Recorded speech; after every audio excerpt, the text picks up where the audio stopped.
Bro, why is the hat in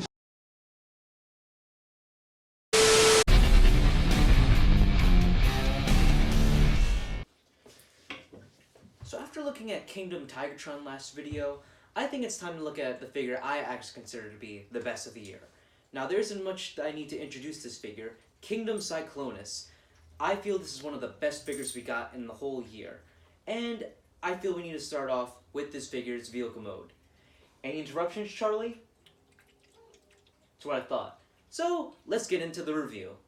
And here we have Kingdom Cyclonus in his jet mode. And this looks awesome. Oh my god.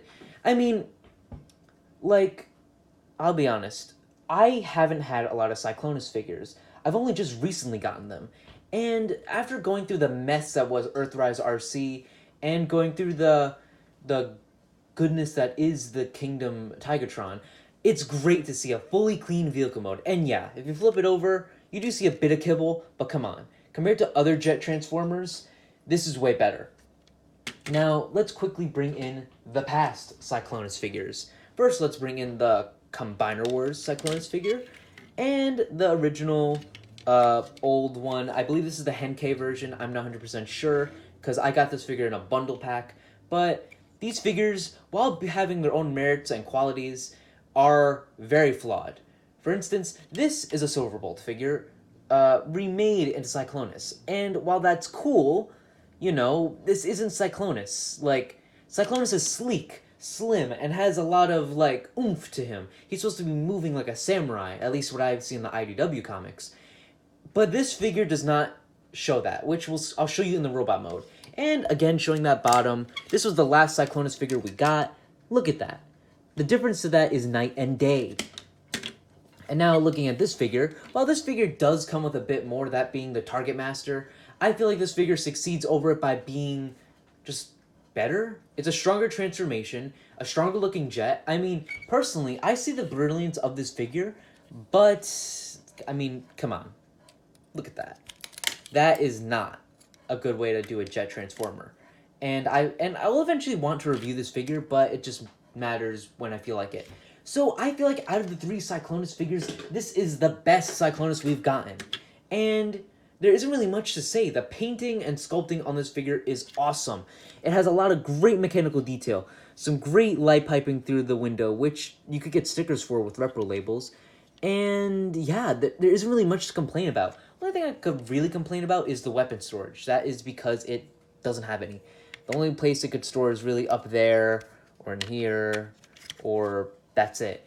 And you do have siege blast effects on the back, and that's about it for the jet. While being a perfect jet mode, there isn't really anything bad to say about it. That's it. Let's go to the transformation.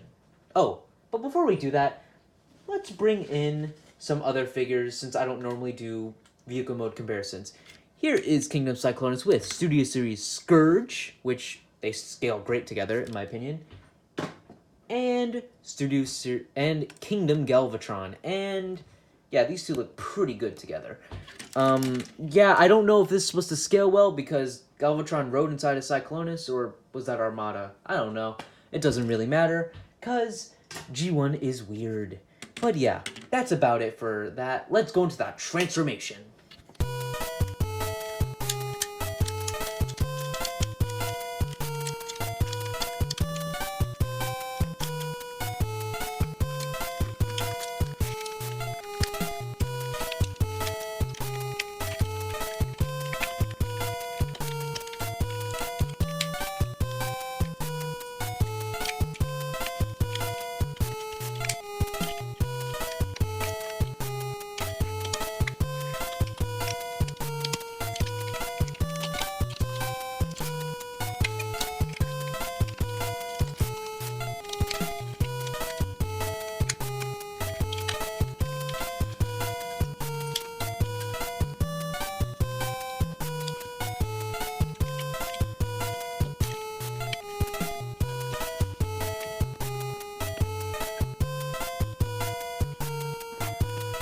Kingdom Cyclonus in his amazing robot mode.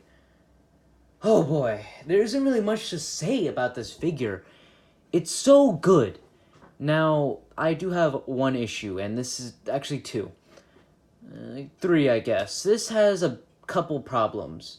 So let's start with all the negatives first. Let's start with that face sculpt. Don't really like it. To me, it feels a bit, I don't know, off, like a bit long.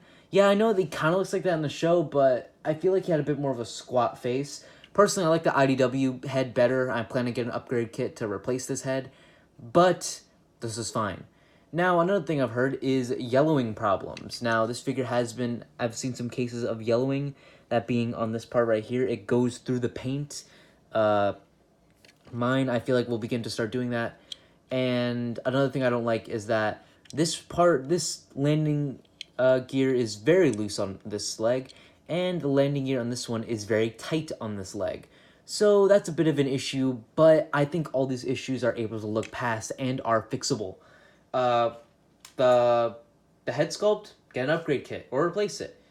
The leg, just unscrew some things and loosen it up or tighten it up, easy. The whitening, just repaint it.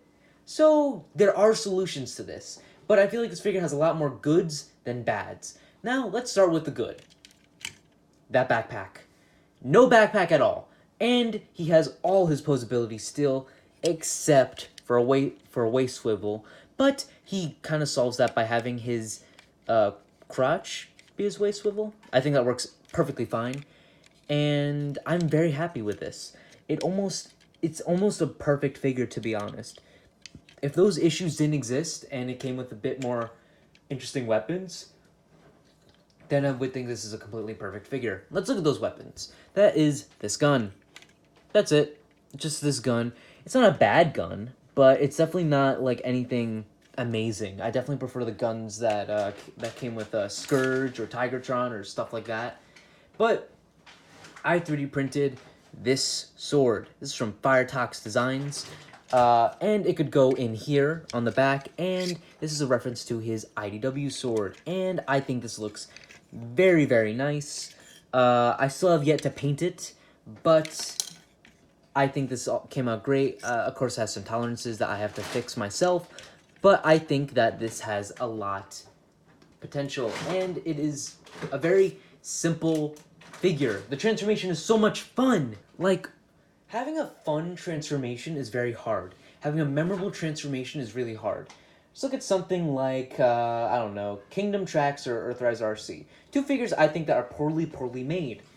And their transformations are not fun. They're not memorable. They don't do anything special. And now look at a figure like Tigertron. His transformation is really, really good. Really memorable. And look at this figure. Where does this figure fall? I'd say in the good category. This figure is so much fun. It almost does everything perfectly. I mean, yeah, you could even call out the color match right there. It doesn't fully work. But, screw you. It's fine. Now, I think that's it. I honestly don't think there's much else to say except the posability. Head could look left and right. It can T-pose, swivel here, elbow, swivel at the wrist, a swivel here. He can do the splits, swivel here, knee, and pivot. Not as the best pivot I've seen, but it works just fine. And I think this figure pulls everything off greatly. For Zaskar instance, here we have Kingdom Cyclonus with Iron Tread, Blitzwing, Sound Barrier, Kingdom Dinobot, and Leader Kingdom Megatron. And let's throw in some extras. Let's throw in Cyclonus, Galvatron, Scourge, and the figure that beat him, Kingdom Tigertron. I think Cyclonus should have won, but we'll talk about that right now. So, what are my final thoughts of this figure? Do I recommend it? Of course I do. I think this figure beats Tigertron in almost every way. Honestly, this figure should have won. But that's besides the point. I really, really think that this figure is one of the best figures you can get today. I kind of hope they reissue him for Legacy. There's a rumored repaint coming of him. I wonder what that's going to be.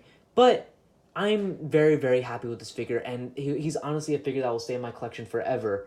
And he beats Dinobot. He beats Dinobot and Tigertron, whom I think are great Voyager figures. And from now on, Cyclonus will be in all of the size comparisons. So yeah, that's pretty cool. So hope you all enjoyed this video. Happy New Year's to all of you, and to another year worth of reviewing figures. Goodbye, guys.